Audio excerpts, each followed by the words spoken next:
예, 안녕하십니까. 최건식부회사입니다. 지난 시간에 이어서 디자인권과 상표권에 대해서 알아보도록 하겠습니다. 디자인권은 앞서 설명드린 특허와 시용시간과는 다르게 기술적인 요소, 기능적인 요소를 보호하기 위함이 아닙니다. 신미감을 불러일으키는 창작적인 요소를 보호하기 위함이고요. 그리고 주의해야 될 게 물품성이 있어야 됩니다. 물론 예외는 있지만요. 따라서 단순 미술품은 그 물품성이 인정이 되지 않기 때문에 등록을 받을 수 없습니다. 좀 구체적으로 등록 요건을 알아보면요. 창작성이 요구해야 되는 거고요. 창작성이라는 거는 특허와 실용신안의 진보성과 대응된다고 보시면 될 것 같습니다. 또 마찬가지로 창작이기 때문에 신규성을 요합니다. 새로운 창작에 대해서만 등록을 받을 수 있습니다. 그리고 디자인 같은 경우에는 공업상 이용 가능성이 있어야 됩니다. 공업상 이용 가능성이라는 거는 양산이 가능해야 되는 거예요. 그래서 양산이 불가한 예를 들어서 미술품, 저작물, 부동산 이런 것들은 디자인권의 권리 보호 대상이 되지가 않습니다. 그럼 여기서 질문을 하세요. 캐릭터 같은 경우를 좀 디자인을 보호하고 싶은데 어떻게 할 수 있을까요? 그럼 캐릭터는 원칙적으로는 저작권을 통해서 이제 등록을 받는 거고요. 이제 캐릭터 자체가 이제 당연히 물품성은 인정되지 않겠죠. 이제 다만 캐릭터 형상 자체가 어떤 제품의 형상이 화체된 경우, 그래서 예를 들어서 무드 등이라든지 아니면 손선풍기 같이 그 캐릭터가 입혀진 경우는 그 물품 자체적으로 해서 등록을 받을 수 있습니다. 다만 그 권리 범위가 그 물품에 제한이 되기 때문에 아무래도 권리 범위가 협소해 질 수밖에 없겠죠. 그래서 따라서 우회적으로 오프라인에서 주로 사용되는 경우에는 어차피 그 캐릭터가 뭐 스티커나 이런 형태로 이제 많이 판매가 되고 붙여질 테니까 전사지를 물품으로 해서 등록을 받고 있고요. 그다음에 온라인에서 자주 사용된다고 하면은 화성 디자인으로 해가지고 등록을 도모하고 있습니다. 다음입니다. 상표권입니다. 상표권은 특허 시용시나 디자인권과 다르게 사익적인 부분이 많이 고려가 되어 있습니다. 공익적인 부분에서 특허나 시용시한 디자인권은 영속적인 권리를 인정할 수 없고 존속기간이 법정으로 인정이 되거든요. 근데 이제 상표라는 거는 브랜드에 화체된 신용을 보호하다 보니까 사용에 의해서 신용은 계속 올라갈 수밖에 없겠죠. 그런 거를 이제 가미해서 갱신만 한다면 영속적으로 계속 유지를 할 수가 있습니다.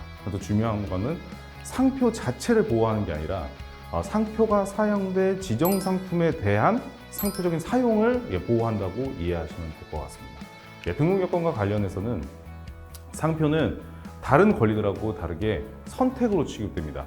즉 다른 권리들은 창작이 있기 때문에 신규성이라는 것을 요건으로 했지만은 상표는 선택이기 때문에 신규성을 별도로 요구를 하지 않습니다.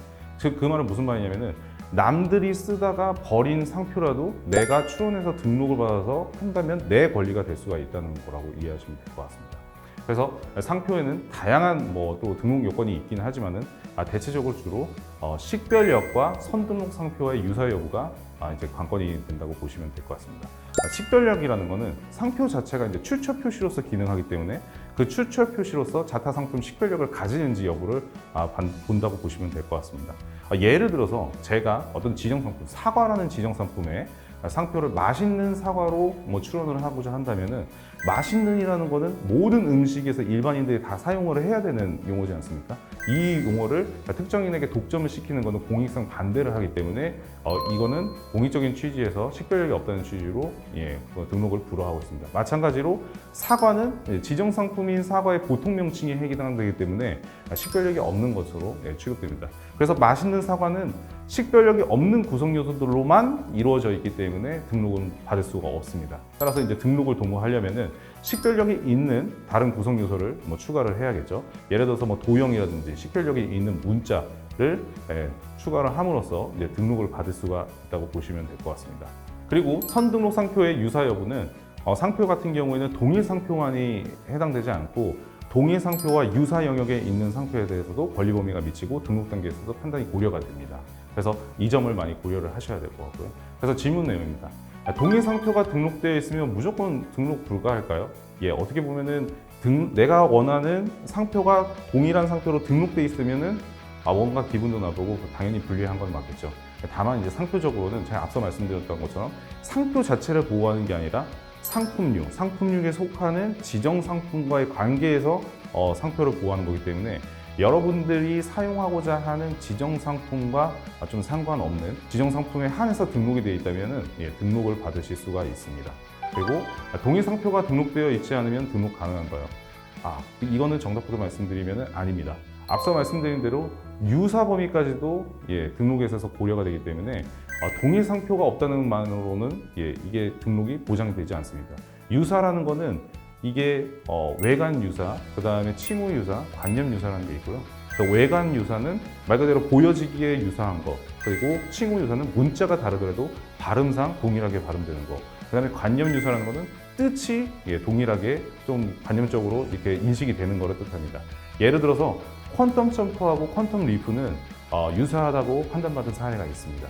이렇게 지금까지 상표 디자인 이렇게 해서 알아보았습니다. 지금까지 시청해 주셔서 감사합니다. 최원식 변리사였습니다. 감사합니다.